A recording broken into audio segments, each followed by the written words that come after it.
Prima di inserire il dispositivo Magic Focuser, togliere l'oculare da 31.8. Adesso utilizzeremo il raccordo fotografico su questo Hamminberg della Celestron.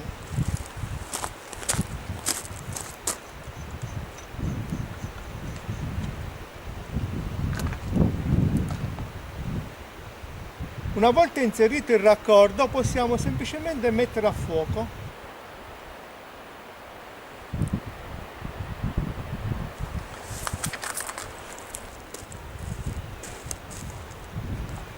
Carlo, Funziona? io ho finito. Funziona? Certo!